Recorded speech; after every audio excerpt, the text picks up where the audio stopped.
Hello guys, welcome to this video. In this video I would like to present about small group guidance and reinforcement skills. So before that, let me introduce myself. My name is Sinta Clara Sembiring as a presenter and my partner one as a simulation. So the first topic we are going to talk about small group guidance skills. In this topic, I will explain definitions, benefits, principles, and skill components. And the second topic, we are going to talk about reinforcement skills. In this topic, I will explain definitions, benefits, principles, skill components, positive and negative reinforcements, and the conduct of reinforcements. Okay, in the part 1, we will talk about small group guidance skills. Definition of small group guidance skills. The skill of guiding small group discussion is a teacher's skill in guiding and providing instructions to students so that they can carry out the discussion process effectively in order to achieve the expected goals. Benefits of small group guidance skills. According to Hamid Dramedy, guiding small group discussion is beneficial for students, such as students can develop thinking and communication skills. Students can increase discipline, increase motivation, increase understanding in learning, and also students can develop an attitude of helping each other. Principles of smart group guidance skills.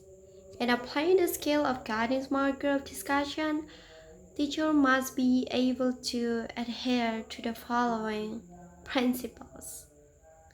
The first one, members of the discussion group must have an adequate and evenly distributed level of knowledge, sufficiently and evenly related to the issue at hand. Next, implemented adequate levels that already have the ability in expressing opinions orally. And the next, the topic does require opinions from many people. And the next, it is conducted in an atmosphere of mutual respect and well planned. And the last one, the teacher always supervises the discussion. Components of smart group guidance skills. So here there are 4 components of smart group guidance skills. Number 1, focusing attention. During the discussion, the teacher should ensure that students remain focused on the purpose or topic of the discussion. This is so important to prevent deviations that can make the discussion undirected or the purpose of the discussion unachievable. Topic deviations or rambling talk can make it difficult to achieve the goal of the discussion. And here, the teacher also needs to explain unclear ideas by elaborating on students' ideas so that they are understood by group members and prevent misunderstandings that can make the atmosphere tense. Number 2, analyzing students' views. The teacher needs to analyze the different opinions of the group members by examining the sound basis of the reasons expressed and clarifying the points of agreement and disagreement. This will help guide the group to participate constructively and creatively in the discussion. Number 3, increase students' contribution. To increase students' contribution to discussion, teacher can ask challenging key questions to stimulate critical thinking. In addition, providing both verbal and non-verbal examples at the right time, such as through stories, pictures, or diagrams, can also help uh, students to convey their ideas more actively. Uh, Number 4, closing the discussion. To close the discussion, the teacher can summarize with the students to understand the essence of the lesson that has been discussed. In addition, the teacher can also. The next topic I will explain about reinforcement skills. Definitions of reinforcement skills are skills that is to provide encouragement, responses, or gifts for students to feel respected and cared for in the lesson. Benefits. The benefits of giving reinforcements to students in learning activities. There are 5. The benefits of giving reinforcement. Number 1, increase students' attention to learning. Number 2, stimulate and increase students' learning motivation. Number 3, control and change students' behavior. Number 4, directing towards the development of thinking and talking initiative. Number 5, developing and organizing students' own learning. By giving reinforcement given by the teacher, symbolically, materially, or in the form of reinforcement, it will be able to stimulate students to further increase their activity in learning while trying to foster their behavior towards a more positive direction. Principles. The principles of giving reinforcement. There are 3. Number 1, warmth and enthusiasm. The teacher's attitude and style, including voice, expression, and gestures, will show warmth and enthusiasm in providing reinforcement. Number 2, meaningfulness reinforcement should be given according to students' behavior and performance so that they understand and believe that they deserve to be rewarded. Number 3, avoiding the use of negative responses. While reprimands and sanctions can still be used, negative responses should be avoided.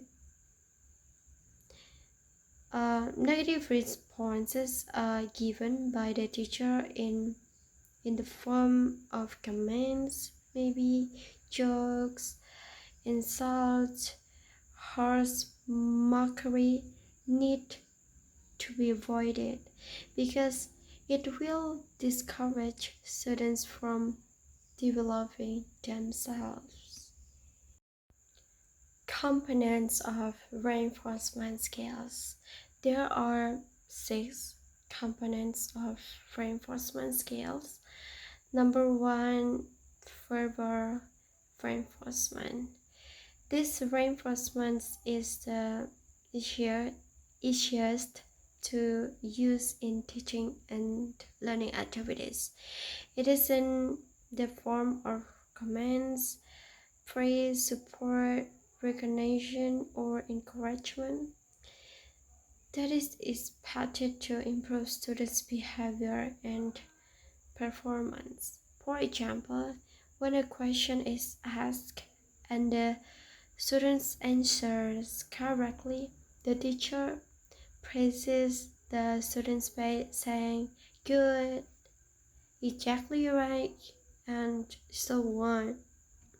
Number two, gestural reinforcement. This reinforcement is given in the form of gestures, facial movements, or limbs that can give an impression to students. For example, when saying good, the teacher smiles while holding up a finger.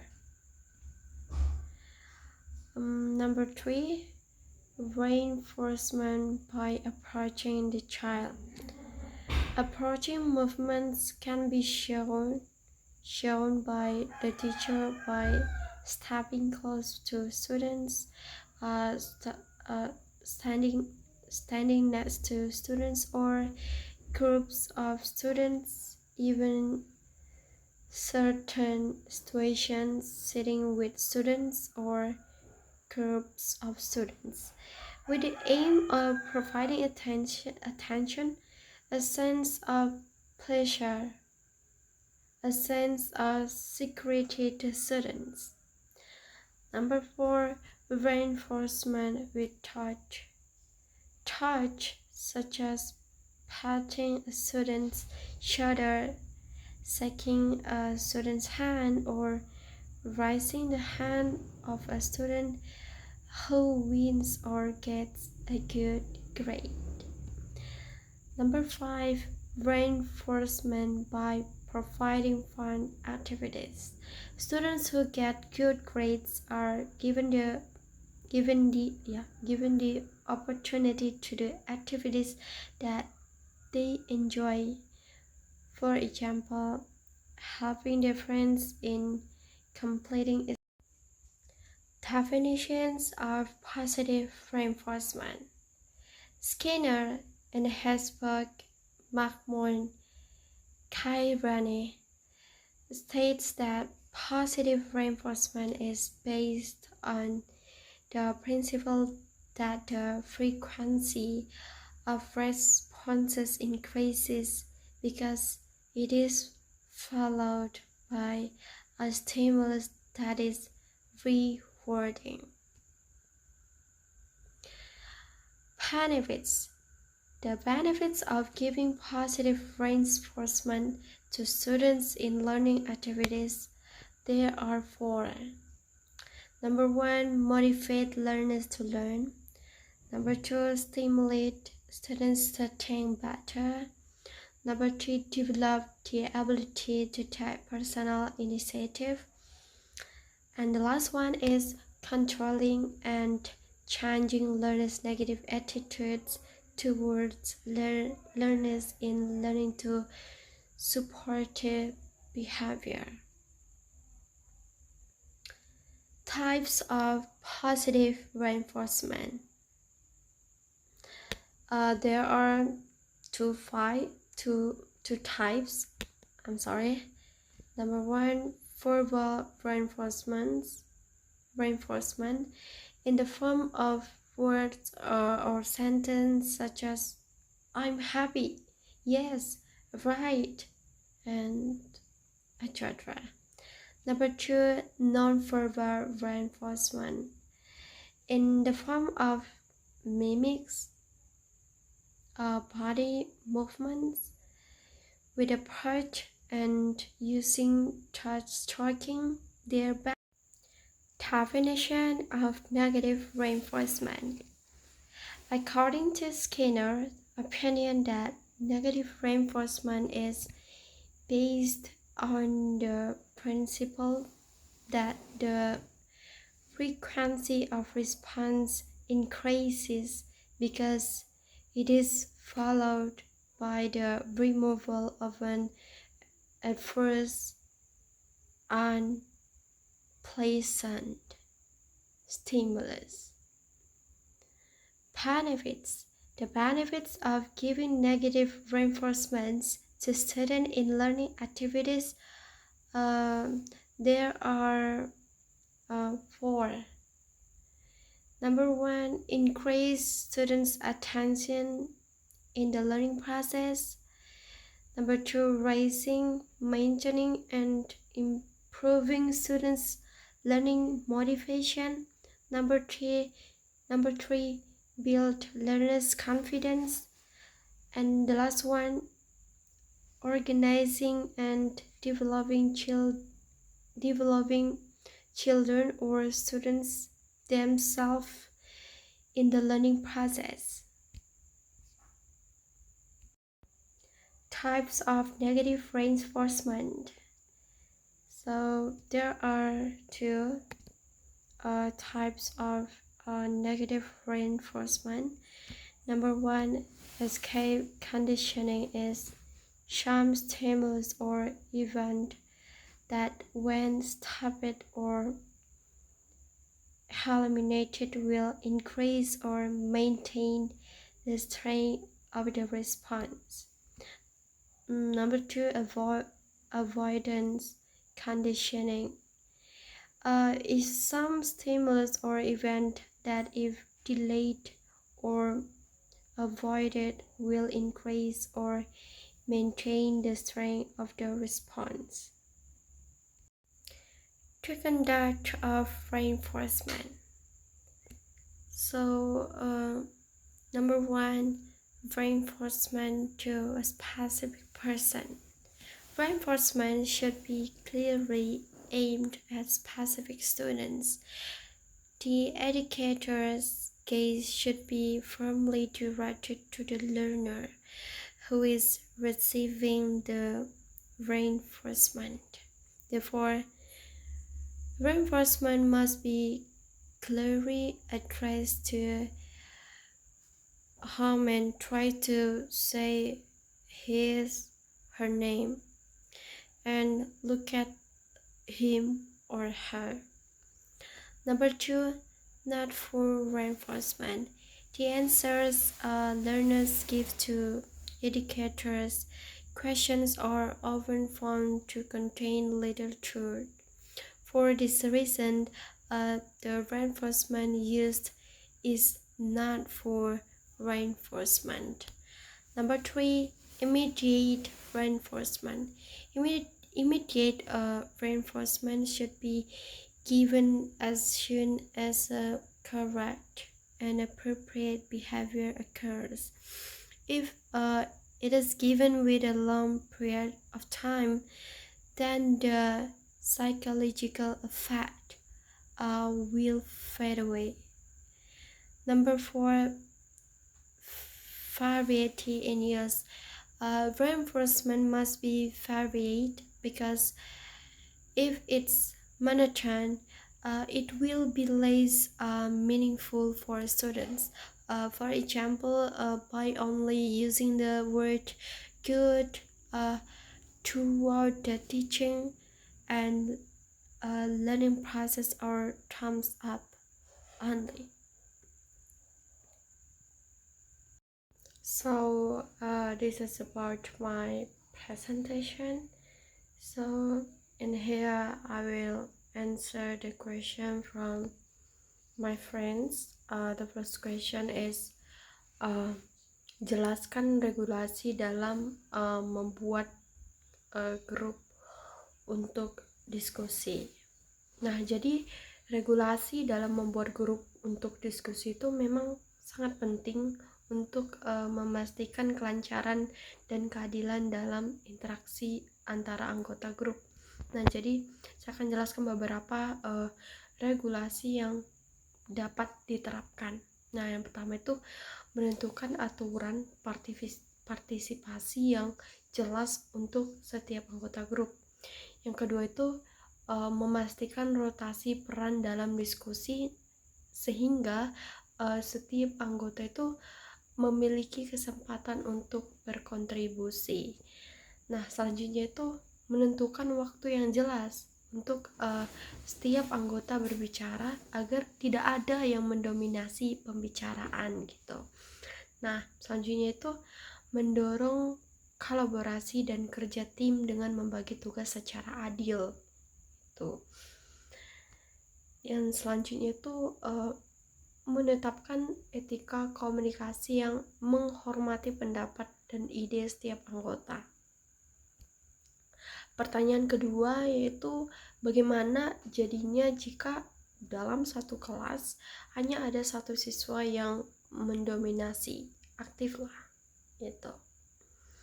Nah, jika dalam satu kelas hanya ada satu siswa yang mendominasi atau aktif, nah ini memiliki beberapa dampak negatif, yaitu kurangnya kesempatan bagi siswa lain untuk berpartisipasi dan kontribusi dalam pembelajaran. Nah, selanjutnya itu dampak negatifnya itu potensi terjadinya ketidakseimbangan dalam pembagian tugas dan tanggung jawab dalam kelompok. Selanjutnya itu kemungkinan terjadinya ketidaknyamanan atau perasaan yang tidak dihargai bagi siswa lain yang merasa terpinggirkan. Nah, selanjutnya itu kurangnya keragaman ide dan sudut pandang dalam diskusi karena dominasi satu siswa gitu. Nah, jadi untuk mengatasi situasi di mana hanya ada satu siswa yang mendominasi. Nah, jadi solusinya itu yang pertama mendorong partisipasi aktif dari seluruh anggota kelas dengan memberikan kesempatan. Nah, kita sebagai guru memberikan kesempatan yang adil untuk berbicara.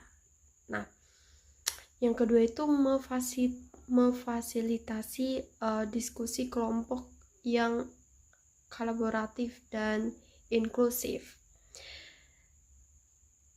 Dan selanjutnya itu kita memberikan dukungan dan bimbingan kepada siswa yang kurang aktif untuk lebih berani berpartisipasi.